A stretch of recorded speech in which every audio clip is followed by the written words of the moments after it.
فیا ایھا الناس، یہ مقدس مہینہ ماہ رجب اور اس میں یہ مقدس رات شب معراج جو قریب ہی ہمارے سامنے ہے، جس کے تعلق سے یہاں پر بیان کیا جا رہا ہے، جس کے لیے یہی آیت آپ کے سامنے پڑھنے کی سعادت حاصل کر رہا ہوں۔ بسم اللہ الرحمن الرحیم۔ سبحان الذی اسری بعبدہ لیلا من المسجد الحرام الی المسجد الاقصی، یعنی پاک ہے وہ ذات جو اپنے بندے کو رات کے وقت سیر کرائی مسجد حرام سے مسجد اقصی تک۔ حضرات، ہمارے آقا و مولا حبیب خدا حضرت محمد مصطفیٰ صلی اللہ علیہ وسلم کو جہاں بہت سارے اعجازات اور کمالات اور معجزات عطا کیے گئے ہیں اور بہت سارے معجزے ایسے دیے ہیں کہ عقل انسانی حیران رہ گئی، وہیں پر ایک اور معجزہ اور ایک کمال معراج پاک کا بھی عطا ہوا۔ یعنی ہمارے آقا و مولا محمد رسول اللہ صلی اللہ علیہ وسلم اپنے جسم اطہر کے ساتھ مکہ معظمہ اور وہاں سے بیت المقدس اور وہاں سے آسمانوں پر، پھر آسمان سے عرش اعظم سدرۃ المنتہا اور لامکان تک تشریف لے گئے، اور آپ نے اپنے سر کی آنکھوں سے وہاں پر خدائے تعالیٰ کے کو روبرو دیکھا اور دیدار الہی سے سرفراز ہوئے، اور اس دیدار الہی کے وقت آپ کی پلک بھی نہ جھپکی، جس کی تشریح فرماتے ہوئے حضرت امام قسطلانی رحمت اللہ علیہ فرماتے ہیں، بخاری کی شرح میں فرماتے ہیں کہ حق یہی ہے کہ حضور صلی اللہ علیہ وسلم کی یہ ایک آسمانی سیر یعنی معراج شریف کی سیر آپ کے جسم و روح کے ساتھ جاگتے ہوئے ہوئی ہے، اور یہی مذہب تمام محدثین، فقہاء اور متکلمین کا ہے۔ حضرت شیخ محقق شاہ عبد المحدث دہلوی مدارج میں معراج کے تعلق سے لکھتے ہیں کہ صحیح ہے کہ واقع معراج شریف شب بیداری میں جاگتے ہوئے اور جسم شریف کے ساتھ ہوا ہے۔ اور ایک دلیل طبرانی شریف کی صحیح روایت ہے کہ حضرت ابن عباس رضی اللہ تعالیٰ عنہ نے ارشاد فرمایا ہے کہ حضور صلی اللہ علیہ وسلم نے اللہ کو دو بار دیکھا، ایک بار دل سے اور ایک بار اپنی سر کی آنکھوں سے۔ اور علماء کرام اس بات پر اتفاق رائے رکھتے ہوئے یہ لکھتے ہیں کہ جب کوئی دوست اپنے عزیز دوست کو اپنے گھر مہمانی کے لیے اپنے گھر پر بلاتا ہے تو یہ ممکن نہیں کہ گھر پر بلانے والا دوست اپنے مہمان دوست سے پردہ کر لے اور اس سے چھپ جائے۔ اور میرے بھائیوں، یہی حقیقت ہے کہ ہمارے حضور نبی کریم صلی اللہ علیہ وسلم نے جاگتے ہوئے سر کی آنکھوں سے اپنے رب کو دیکھا ہے اور دیدار کیا ہے، اور ہم قدرت الہی میں شک بھی کیسے لا سکتے ہیں جبکہ ہماری عقل، ہماری سوچ، ہماری سمجھ، ہمارا علم، ہمارا تجربہ، ہمارے معاشرے سب قدرت الہی کے آگے محدود ہیں۔ قدرت کے قانون تک ہماری فکر پہنچ ہی نہیں سکتی، ہمارا ذہن، ہمارا خیال قدرت الہی تک پہنچ ہی نہیں سکتا۔ مثال کے طور پر صبح کو بچہ پیدا ہو اور شام ہونے سے پہلے وہ اللہ کو پیارا ہو جائے،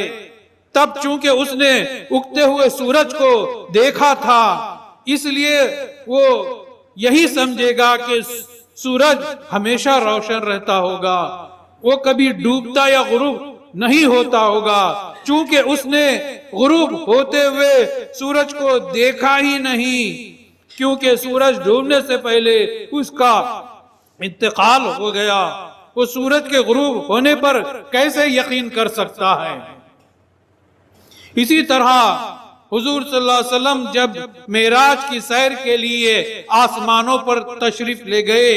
اور واپس دنیا میں تشریف لائے، اس جانے اور آنے میں کچھ اتنی سیکنڈ گزرے کہ جب معراج کی سیر کے لیے تشریف لے گئے اور واپس آئے تب آپ کے گھر کے دروازے کی زنجیر ہل رہی تھی۔ اتنے سے کم وقت میں آپ آسمانوں کی سیر کے لیے آئے اور گئے۔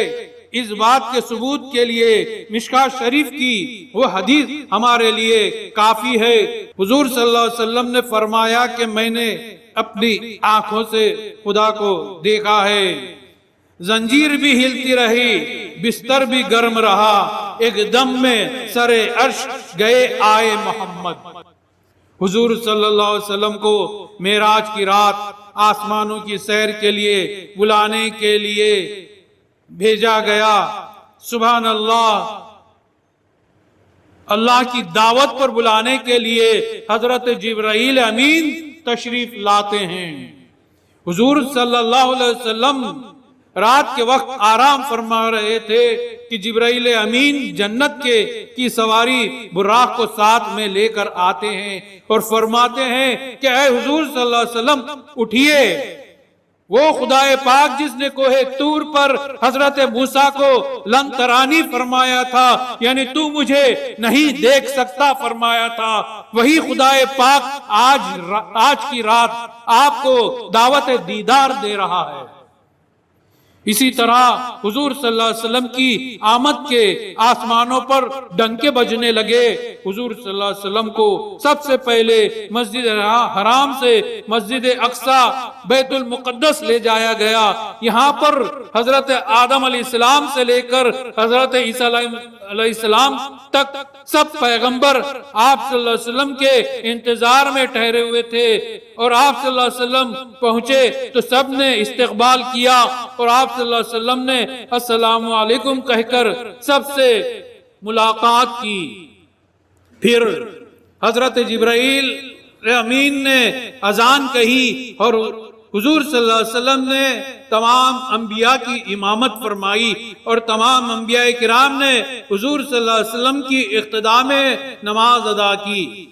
اور پھر حضور صلی اللہ علیہ وسلم آسمانوں کی سیر کے لیے آگے بڑھے۔ واقعے کو مختصر کرتے ہوئے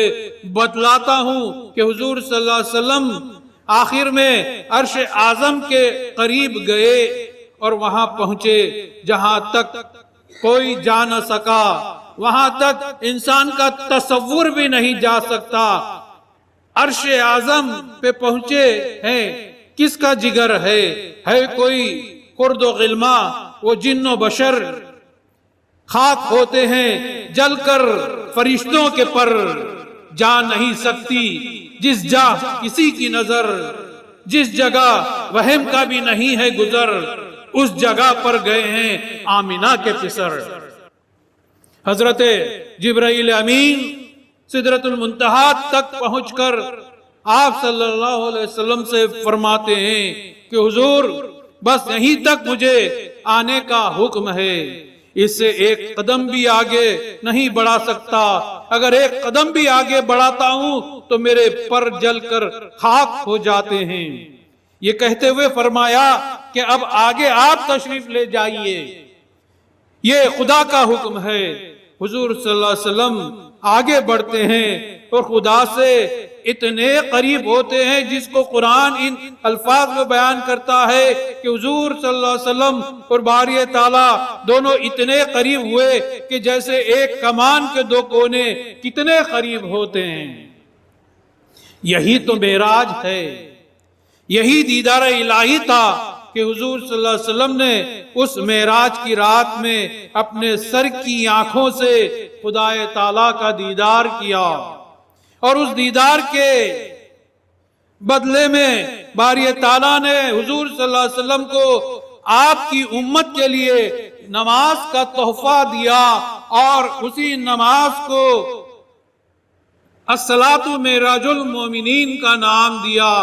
یعنی نماز مومنین کے لیے معراج بن جاتی ہے۔ اسی رات میں 50 نمازوں کے بدلے میں